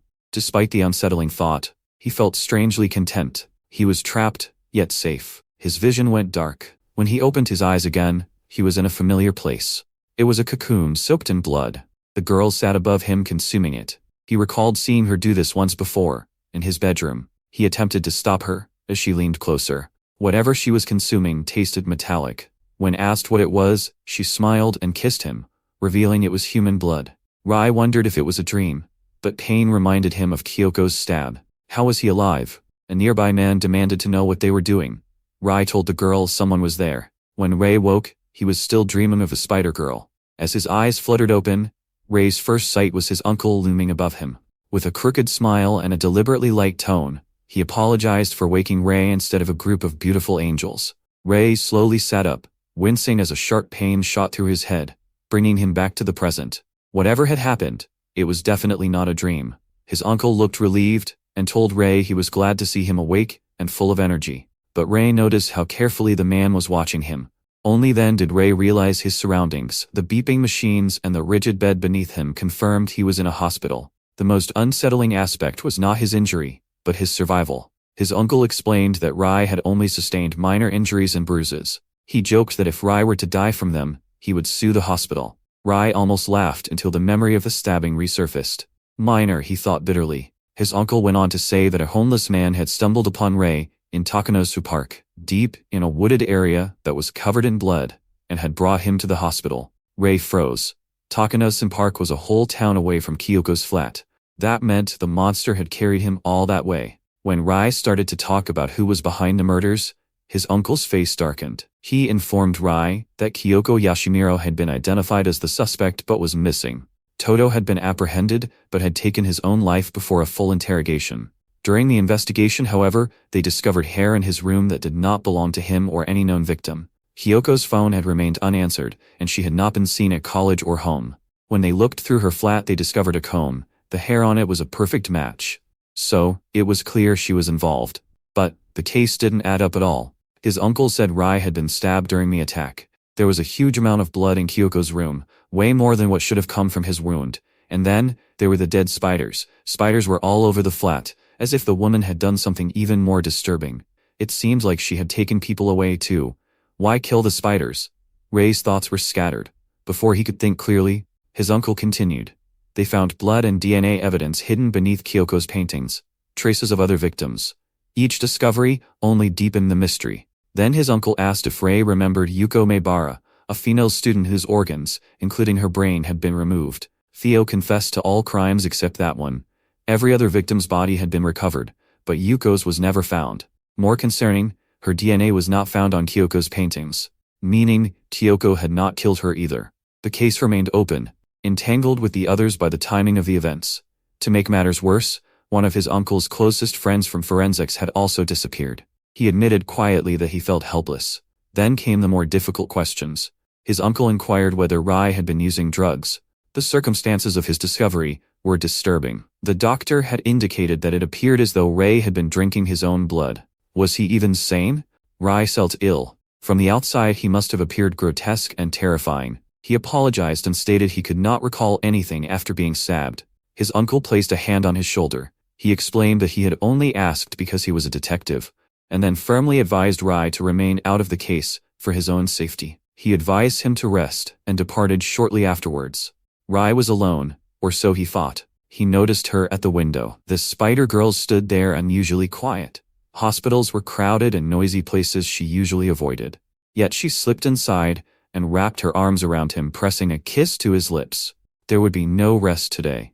Later he attended Junior's funeral. The weight in his chest felt unbearable. With the ceremony over, Ray thought he now had to return to the dull, unremarkable life he had had before meeting any of them. But when he reached his apartment, his heart sank. Spiderwebs filled his room. She silently decided to stay. Ray sighed, accepting her presence but urging her to be less messy. He noticed blood in the webbing, a dark reminder of a recurring nightmare. Instead of food, there were blood bags, no human organs. She'd brought them into his room as if settling in. He turned on the news, replaying the horrifying murder case, highlighting the use of real human organs. Ray wondered where Kyoko was, alive or dead. A tap on his shoulder snapped him back to reality. He asked what she wanted. The girl climbed into his lap and hugged him tightly. He told her he couldn't hear the news, but she didn't care. The broadcaster spoke of Akutsu Jr., the last victim. This really grabbed Ray's attention. A student from the same university as the culprits had been killed simply because of bad luck. The word luck echoed painfully. If they had never visited the park, or if any single moment had unfolded differently, but he knew Junior would not want him to dwell on such thoughts. They had only been together for a short time, but for someone as lonely as Ray, it had been a lifeline. And now, those precious days were gone forever. The spider girl cradled him as he wept until sleep overcome him. Upon awakening, Rai found himself in the presence of a large spider. He asked if it was her, and then realized this was her true form. He asked if she intended to consume him, and she replied that she'd always understood this would happen, and she'd never let him escape. Despite this, he expressed gratitude for letting him cry and express his emotions. No one else had ever done so before. She leaned close, and despite his fear, something about her presence felt strangely comforting. He realized she was no longer controlling him, because he wasn't going to flee. When he finally spoke, his voice was quiet. He told her he didn't know what she was, but she'd saved his life. Somehow, she had healed him. He wondered if they'd ever truly understand each other. He recalled Junior's words about his loneliness and how deeply it hurt. That pain, he realized, made him kinder than others. Rai told her he'd stay with her until she grew tired of him. Then he opened a notebook and asked her to come closer. If they were going to be together, he'd record everything. He had been caught at the start of summer, and now it was over. He'd been claimed by a monster, and understanding would take a long time to come. He then wrote a title on the first page, Monster Without a Name. By the time she realized it, it was too late. She'd been offered as a sacrifice in a monster's lair, trapped by the false laws of luxury and status. Everything she had was slowly taken away. Her existence felt incomplete, half-finished. She wasn't exceptional, nor worthless. Her athletic and academic abilities were average. She was a bit shy, but she could talk. Yuko Maibara was just okay. She grew up in a fancy family that was all about titles, reputation, and what everyone else thought. It wasn't that she didn't try her best. She just never really shone. Even when she won the English speech contest, her father didn't celebrate it. Instead, he brushed it off, saying anyone, even someone who wasn't very good, could do it. No matter how hard she tried, it just wasn't enough. At first, it was easy to keep going, but eventually, she just got so tired. Even though she was still the daughter of that family, she could lead a fairly normal life. But she felt like she had lost everything. There was nothing she could be proud of anymore. After giving up everything, each day felt like it had no meaning or color, until she met him. He had the same resigned look in his eyes as she did.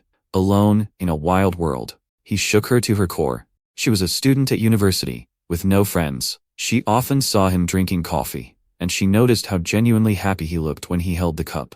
They shared a flat, and sometimes she would follow him, even though she felt like a stalker. But really, she just wanted to chat with him.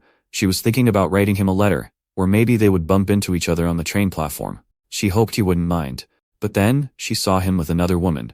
That day, she went home feeling down. A man visited her father. Professor Kusaninoi greeted him politely, and apologized for the delay before leading him inside. However, Yuko felt something unmistakably sinister in his gaze. She retreated to her room and cried, feeling utterly broken for not even being able to speak to him. How could she survive? Her thoughts drifted back to the girl she'd seen earlier, the one he could hold, caress, and kiss. Frustration consumed her. Nothing else mattered. She didn't want anyone to take him away. She touched her tongue, imagining the feel of his kiss. She felt an overwhelming sense of emptiness, and wished she could meet him in her dreams. Then she sensed a presence watching her, a dark, unseen force pressing into her back. This moment became the catalyst for her downfall. She then began to dream. In her dreams, a large spider appeared before her. From that night on, the dreams became a daily occurrence. Whenever they occurred, her body would freeze completely immobile. On the fourth day, the spider began moving around the room, observing her. On the seventh day, she realized it had been watching her sleep all along. She pondered its significance, and wondered if she'd always been this small. Her dreams continued uninterrupted, until another one arrived. Before she could comprehend her surroundings, a voice echoed through her mind.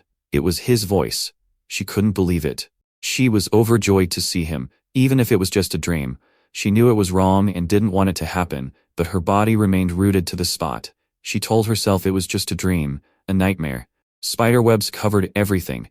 Leaving her room in the dream, she felt unsure of what to do. She was convinced everything would be alright after recalling him. However, upon seeing the spider before her, she desperately wished it was a dream. Her life had been devoid of color for so long, and she did not want it to end in this way. As the spider attacked her, her mind was consumed by his face. She longed to speak to him, touch him, and be touched. It was impossible. He had never noticed her. She could not believe she had become the prey of a monster. Instead, she felt she was invincible. She had faced a monster, and it had taken her. The story was straightforward. Kyoko, before losing consciousness, began to lose her sense of reality. As she looked around, she couldn't figure out where she was. She had been destined for greatness, for something truly creative. She recalled her life, the thrill, the joy, and the feeling that anything was possible. Then she remembered how she was supposed to spend her life on Toto, and how in the end, she would become an outcast. She looked up, confusion tightening her chest. Why am I here? It felt like she was trapped in a nightmare. She was still trying to say something. This place was just awful, and she wasn't going to give up here. What had she done to get herself into this? Her memories came rushing back. Ray, that girl, the way she kissed him so openly, like she was trying to embarrass her. Kyoko remembered begging him not to ignore her, but the girl just kept making a scene in front of her. She remembered the taste of blood as she coughed, blood dripping from her lips. Then, spiders crawled and suffocated her. In that moment, death felt imminent, clinging to her skin like a curse. No, she couldn't die like this. The thought was unbearable. Someone was trying to steal everything from her.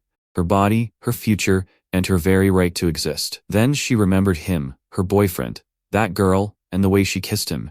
If death was inevitable, she would make sure to kill him first. She envisioned bringing him to a violent end, slamming him to the ground, and fracturing his ribs. She imagined removing everything, leaving nothing behind. After overcoming her revulsion and accepting the loss of Reina Toshaka, she would empty herself completely, discarding the remnants without mercy. If the deed had already been committed, she would destroy the remaining organs of her womb and throw them to stray dogs. Perhaps she would let it live and nurture the love instead, which would be a disgrace. She'd tell him the vessel mattered and even forgive Rai for his past weakness, though she thought he was pathetic. She'd give him an unforgettable gift, a scarf made from the intestines of the man, warm enough, she was certain, to wrap around him as he finally crawled out of the bag. And whatever remained, why not grind it down, smear it across the floor, and paint a spider? She called out to Ray, certain he would be pleased. Then pain surged through her body. She screamed, her voice tearing through the air as the memory of the spider's bites burned through her nerves. Her whole body trembled, and she was convinced she had done this to herself. The monster, the girl, the enemy. She would never forgive her. That was the last clear thought in her mind. Then, someone in a white coat came over and whispered, "Perhaps Kyoko is finally waking up." Seeing the IV line on her arm, she slowly understood where she was. Before she could think, a voice spoke to her. "Oh, Sleeping Beauty, you're finally awake." She turned to the bedside and saw an old man sitting there, his lab coat stained with blood. Feeling uneasy, she asked who he was. He assured her it didn't matter. But her suspicion grew. She immediately told him the situation felt strange. The doctor calmly explained that her patient had brought her here. Suddenly, Someone knocked on the door and a new person entered. The doctor informed the newcomer that Kyoko was awake. Kyoko was relieved. The doctor asked her how her legs felt. She replied they were numb, but she thought it was temporary. The doctor, after years of practice, had never encountered symptoms like hers. He asked if she'd allow him to examine her legs, but she declined, insisting it was a special case, and she needed to handle it herself. She then apologized for her unnecessary curiosity. The doctor assured her he wouldn't interfere further, as long as she paid him. He also mentioned that the hospital room in the wheelchair was hers to use as she pleased. The girl thanked him, greeting Kyoko in the wheelchair. She expressed her pleasure at meeting her, and admitted to worrying about what she'd do if Kyoko hadn't woken up. Kyoko struggled to grasp the girl's true intentions. She mentioned the doctor had said the girl had brought her here. With a mysterious tone, the girl confirmed it was indeed her. Kyoko expressed her gratitude regardless of the reason or purpose. The girl's reaction sent chills down Kyoko's spine, which she found unnatural. The woman informed the girl that she was trespassing in another person's room. She had also brought her to a dubious ward run by a self-proclaimed black market doctor. The situation felt more like kidnapping, and the girl could not deny the first two accusations. She then handed Kyoko her phone. Kyoko discovered she had been unconscious for 6 days. The girl explained that she had been the subject of widespread media attention. She mentioned that she was a bit anxious at first, even though Kyoko had managed to fend off the monster on her own. The injuries she had received were much worse than she had realized. Kyoko wondered if she had seen everything. The girl said that sadly, by the time she got there and started to piece together some clues, it was already too late. She thought Kyoko wouldn't survive. Kyoko said she wasn't sure if that thing really counted as a monster, that something like that wouldn't break her spirit. The girl then asked how the monster had gotten into her room and what kind of monster it was. Kyoko didn't answer that question, and instead asked what the girl wanted. The girl advised Kyoko not to evade the question. Kyoko responded that she had not intended for this to occur, but that people now believed her to be a serial killer. If the girl was aware of everything, why had she not turned her into the police?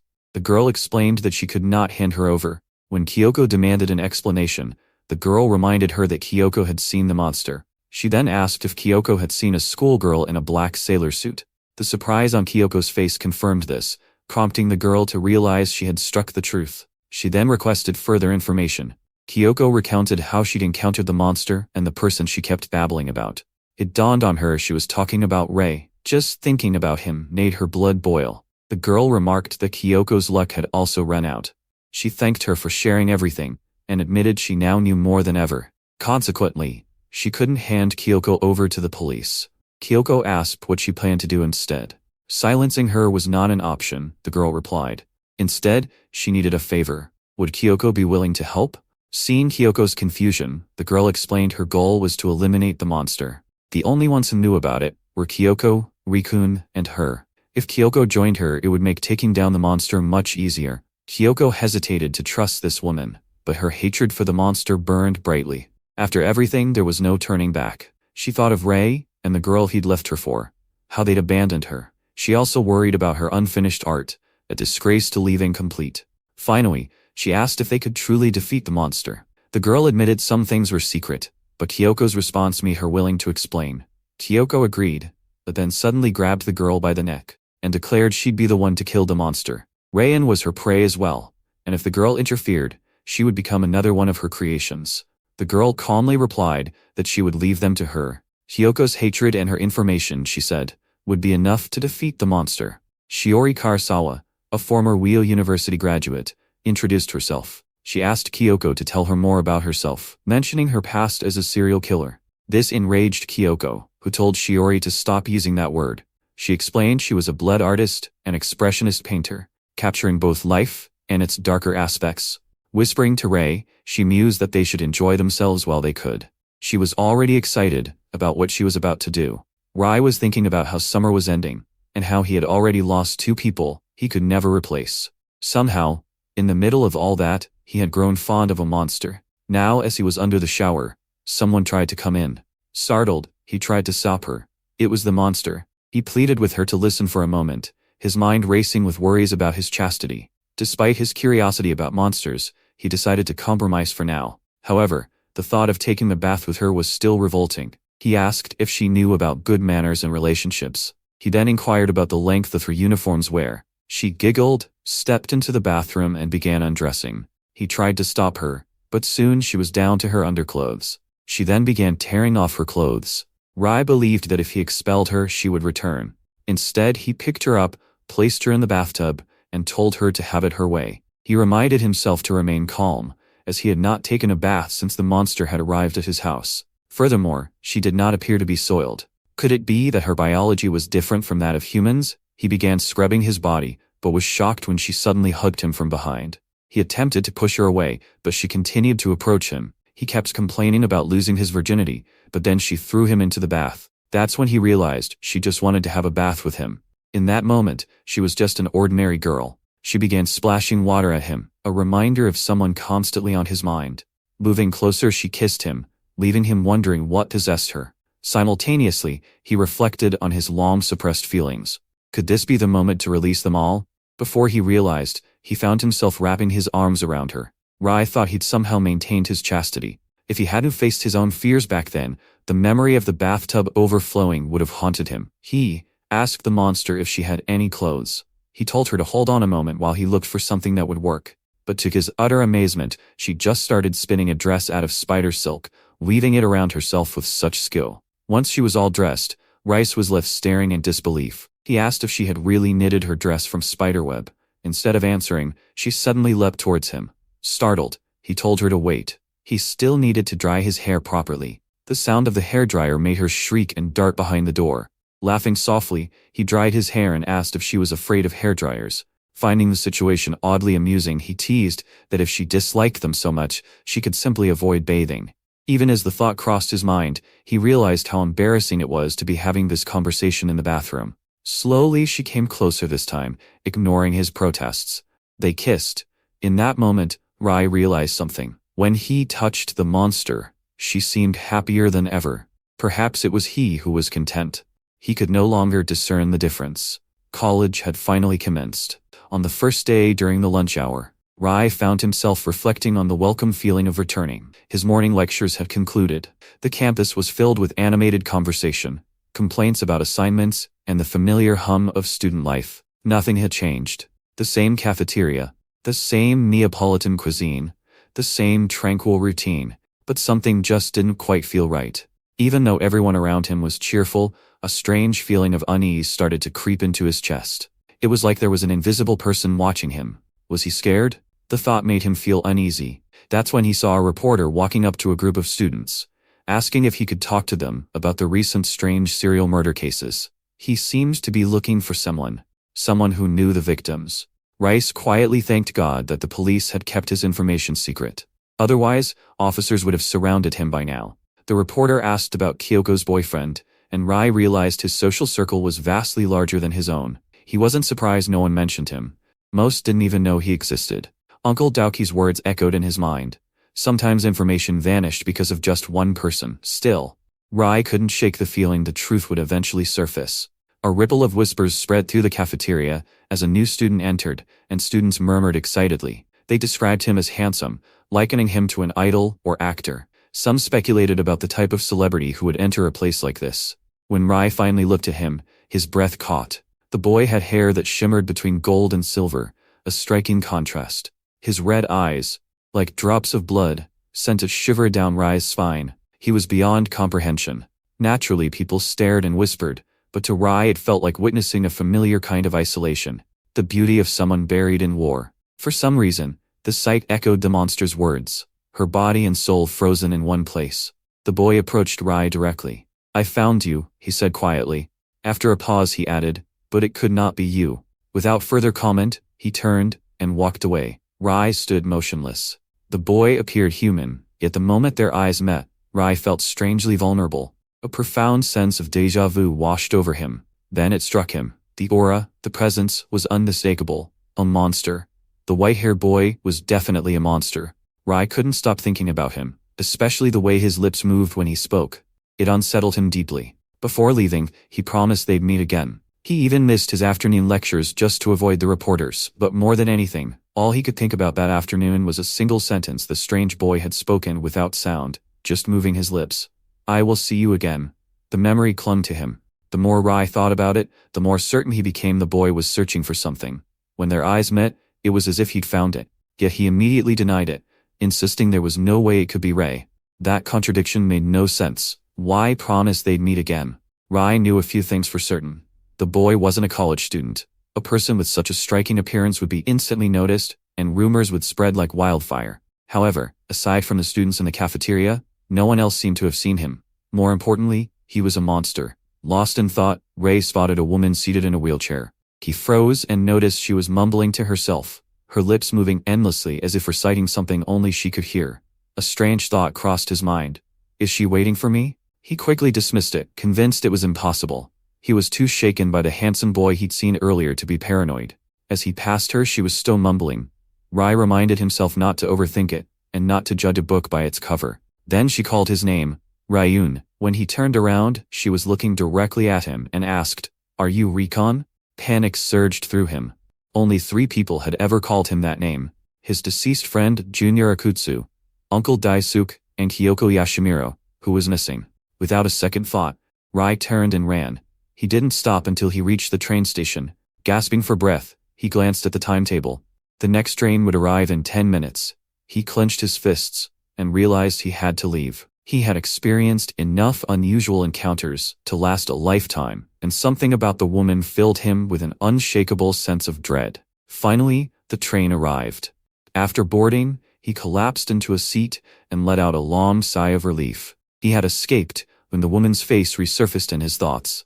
He forcibly pushed it aside. He decided to go shopping on the way back. He was looking for a break, but then he thought about it again. Going straight home felt safer. After all, there was a monster waiting in his room. So relaxing was another issue, but still, it was better than the people he had met today. At least with her, he felt secure. The thought startled him. He still couldn't believe he felt safer with a monster. Maybe it was just because they had been living together for months. Still hungry, Rai stepped off the train. From his bag he pulled a small note and began reading the list. Coffee and bread. Then, he felt it. A presence. Slowly looking up, his blood ran cold. It was the same woman, having just stepped off the very train he'd left. Rai's eyes widened in disbelief. A faint smile graced her lips as she said, "I found you." Tilting her head, she added, "Is now a good time for a chat, Rikun?" They had met at Mimochi Noki Cafe. The strange woman looked around the room, clearly pleased and complimenting the atmosphere. She casually mentioned that she would have liked to invite Rai to her room instead. Rai stiffly smiled and declined. He explained that his last visit to someone's room hadn't gone well, so he had to politely decline. "Is that so?" she replied with a mysterious smile. Rai took a deep breath. "Then let me ask again," he said. "Who are you and why are you pursuing me?" She laughed softly and called him an aggressive young man. Then, as if indulging him, she introduced herself as Yuri Saika, an ex-convict. Ray's expression hardened. "If that is true," he said, "then I should contact the police." "That would be troublesome," she replied calmly. Rai pointed out that if he contacted the police, she would have to prove her identity. She shrugged and said she would simply flee as quickly as possible. He glanced pointedly at her wheelchair. "I could still stop you." She tilted her head.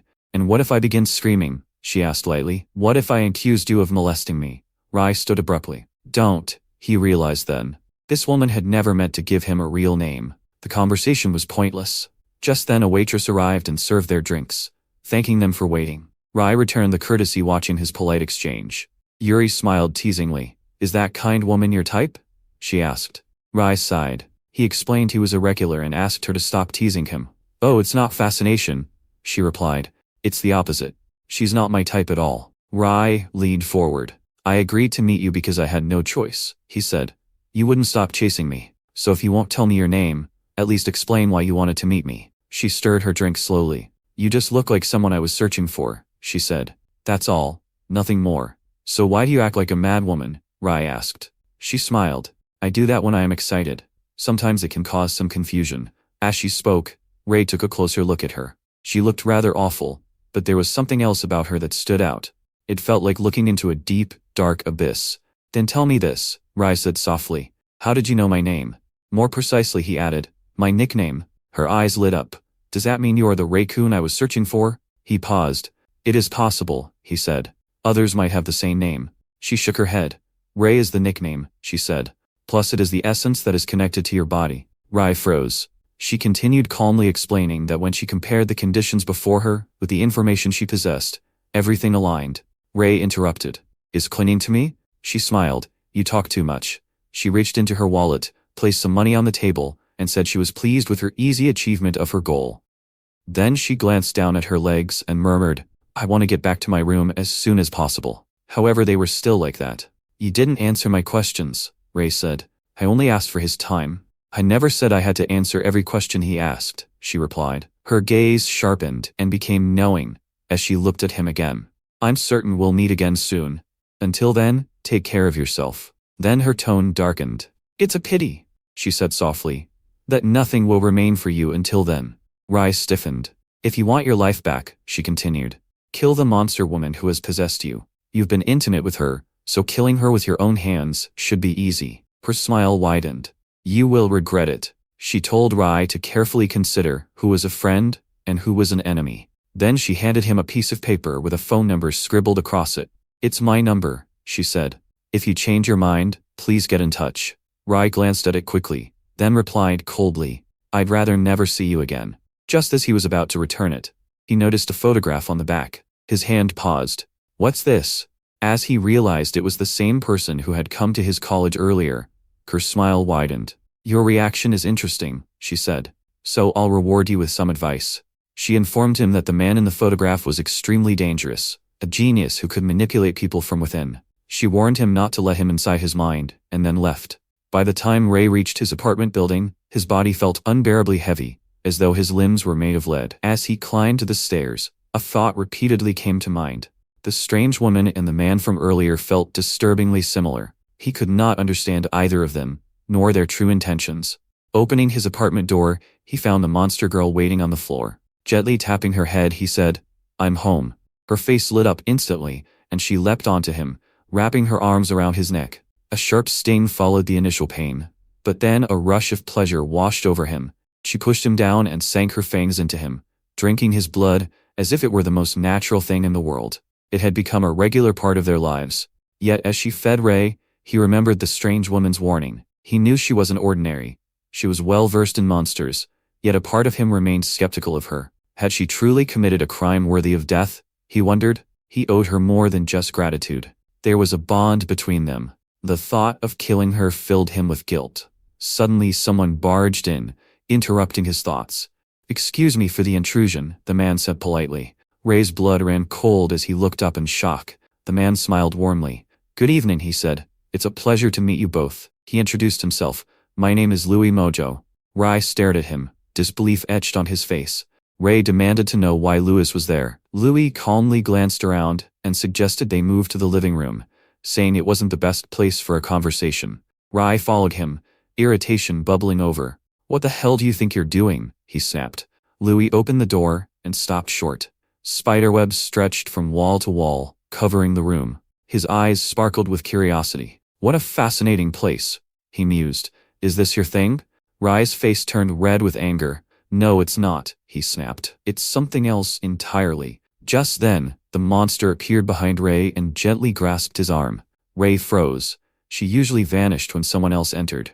Why now? He wondered. Was she okay with this? Was she frightened? He was eager to ask, but he knew she wouldn't say anything. Louis, meanwhile, wandered around the room like he owned it. He picked up a book called A Country Without a Globe, Environmental Mermaid and Flower Folding Screen, and looked at it with curiosity. You're quite the reader, Louis said. Don't touch my things, Rai warned. Louis looked back at him. What's your name? Rai didn't answer. Who are you exactly? Louis smiled softly. If you don't answer my questions, he said, I won't answer yours. After a moment, Rai finally gave in. Reima Tasaka, Louis repeated the name slowly, finding it quite complicated. After considering a few nicknames, he smiled and said, I'll call you Rayin. Ray frowned and said, Let's settle this now, Mojo. Louis replied lightly, There's no need to be so distant. Just call me Louis. Before Rai could react, Louis took his hands. It's a pleasure to meet you, he said warmly. Flustered, Rai returned the greeting, but his thoughts were racing. He could not keep up with Louis's pace. It felt intentional, as if he were being drawn along. Then Monster turned Ray's face towards her, and reassured him. I did not intend to ignore you, he said softly, apologizing. We are discussing something important. He faced Louis again. How did you gain access to my apartment? Louis answered casually. I entered through the door. Ray clenched his fists. Are you even listening to me? I am serious. Louis replied. I entered through the door while you two were flirting. That is not what it appeared to be, Rai snapped. Louis chuckled. Perhaps you could lock your door a bit better next time, especially before you get too carried away with the kissing. I'm calling the police, Rai said. Louis tilted his head. Are you sure? He asked, then glanced at the monster. I don't know what it is, but she looks like a high school girl. If you brought someone like that home and harmed her, you'd go to jail before I do. Rai swallowed hard. Why are you here? He asked. Is it because you know something about Monster? Louis nodded slowly. I want to know her true identity. That's impossible, Rai replied. Not until you answer my questions. Louis sighed, almost embarrassed. I couldn't ignore the soul attached to your body, he admitted. Rai's breath caught. So you know about my soul too? Louis replied calmly. I know about that girl as well, he continued. The secrets she carries and the mysteries surrounding her. I know almost everything. Almost? Rai echoed. Louis explained he had many goals and had already achieved one. He looked at the monster again, his gaze sharp and calculating. I came here to confirm her existence with my own eyes, he said. The monster gently turned him towards her. Rai stared at her in shock. Do you want to kiss again? He blurted out, completely flustered. In this moment, was it appropriate to ask such a question? Still unsettled, he turned to Louis and inquired if he knew the girl. Louis, instead of providing a direct answer, asked him if he truly desired to know everything about her. Rai responded that it was only natural. He had been dealing with this for a considerable time, this being possessed by a power beyond human comprehension. Holding the monster close, he explained that her abilities made ignorance perilous. He'd chosen to compromise with her precisely for this reason. The monster gazed up at him with innocent, doe-like eyes. Seated at the table, Louis quietly asked if Rai intended to coexist with this child. Rai replied that for now, it seemed possible. Louis thanked him and then apologized, explaining he couldn't speak openly about everything at the moment. Rai was taken aback. Why not? Louis himself had said the monster was in danger, and explained that she wouldn't harm humans unless specific circumstances forced her to become a man-eating creature. Rai was thinking about those things, remembering Junior's intestines, and how he had been kidnapped and almost killed by Kyoko. As the monster clung to Rai's hand, Louis asked if he hadn't noticed the factor from the start. When Rai pressed him, Louis admitted the factor he meant was Rai herself, calling her a monster child. He explained everything depended on Rai's treatment of her. If he mistreated her, she could truly become a monster. Rai considered Kyoko's attack and the child's rush to his rescue. It made sense. However, he asked if this meant she could also attack others based on their treatment. Louis warned him against leaving the child unattended, knowing the truth carried greater risks. He admitted he himself wasn't sure if Rai might use the child for evil. He couldn't tell. Rai said Louis didn't trust him enough to reveal the truth, so he had no reason to trust Louis either. He remembered the woman in a wheelchair warning him about Louis. As if reading his thoughts, Louis asked if he'd met her. Rai was startled. Louis saw his expression and thought they'd met. He casually asked about her hair color, noting her habit of changing her hairstyle and shade. Rai asked if he knew her. Instead of answering, Louis revealed that the woman knew about the child's existence. They were the only ones aware of the child's secret and how she survived. He mentioned that she would be in a position to reach out to Rai soon. Even though she was in a wheelchair and couldn't move her legs, she was still very much involved. Louis then gave one last warning. Rai didn't have to trust him, but he absolutely had to keep that woman away from the child. She was after the girl just to get rid of her. He then told him that the woman's name was Shiori Karasawa, and that for the monster child, she was definitely an enemy. 2 weeks after Louis had moved in, they were having toast and coffee for breakfast. The monster approached Rai and wrapped him in a side hug. Louis asked if he was having coffee and toast again for the day, while sipping his own coffee. He remarked that he was surprised Rai did not become bored of eating the same meal every day. Rai replied calmly that if Louis had any complaints, he was free to eat something else. Louis quickly said he was just kidding. Additionally, he was a great fan of toast. He then pointed out that he had been living there for 2 weeks, but had only eaten buckwheat noodles for dinner and toast for lunch. This led to speculation that Rai was a vegan. He took another sip of his coffee and clarified that this was not the case. He admitted that he had not had much appetite recently, partly because he still could not properly taste food. Furthermore, one of the reasons for this was that he still did not want to discuss anything unusual. 2 weeks earlier, Rai and Lily had a conversation. Rai explained he couldn't reveal the monster's secrets because Louis seemed hesitant. Louis was glad Rai understood. Rai then asked if Louis would eventually tell him the truth. Louis assured him he would, trusting Rai. Later, Louis proposed a deal, staying for a while. That suggestion really caught Rai off guard. What was he even talking about? It sounded a bit far-fetched, but Louis was convinced it was a good idea. Before Rai could say anything, Louis explained that since Rai was curious about the monster, he planned to stay and watch to see if he was really trustworthy. He apologized, saying he didn't have much time and needed to get to know him fast. Rai suggested calling the police. Louis, holding his phone, asked Ray if she wanted them both caught. He gently reminded her that even though things had changed, Rai still wanted to know about her. Just then, Rai pulled out the paper with the woman in the wheelchair's number. He remembered her advice to stay focused and not let Louis get into his head. But Louis had also said she was dangerous. They both knew about the monster, but Rai couldn't figure out who to trust. Right then, the monster girl gently touched his cheek. Rai looked at her and realized this was exactly what he had been dreading. But he had always been surrounded by amazing things, so he decided to go with Louis's idea. When Louis didn't quite get it, Rai explained that he could stay and get to know him better. Still, the woman's warning about the man in the photo stayed with him. Rai told Louis that he would accept him but only if he promised to tell him everything honestly. Louis had promised to share everything he knew, but after 2 weeks living together, Rai discovered he was a former college student now working part-time. Noticing the growing piles of books, Rai asked if he bought another one. Louis apologized, explaining he needed to read at least 1 book a week for entertainment. Rai reminded him his room wasn't a bookshelf or a bookstore. He noticed various books scattered around, including novels, philosophy texts, and even cookbooks. Ray glanced at the title of the book he held, Female Vampire Carmela, by Joseph Sherry Dan Lefanu. Suddenly a monster girl hugged him from behind, startling him completely. Gently he told her it wasn't the time. He wondered if she'd bite him again, as the book fell from his hands. He realized she simply wanted to hug him. He had asked that question because he had thought she might try to suck his blood. It struck him that he had not given the matter much thought before, but the monster's behavior was exactly like the vampire Louis had been reading about. In the book, the same vampire was shown lying on the floor. Louis picked up the book and noticed he looked pale, asking what was troubling him. Rai then asked Louis if the real identity of a monster was a vampire. He also added that it couldn't be true, looking at him with eager anticipation. Louis sighed. A smile spread across his face, and then he burst into laughter. As the monster hid behind her, Ray asked what was so funny about the situation. Louis explained that the monster's behavior could indeed be interpreted as that of a vampire, and his intuition was spot on. However, vampires were just imaginary creatures, unlike this girl. Ray asked if he meant the monster was a real creature guarding the girl. He mentioned that, even though she was right there, he had never seen anything so strange in his life. Louis, now sitting down, told him that even if it went against what everyone knew, this girl still existed in their world.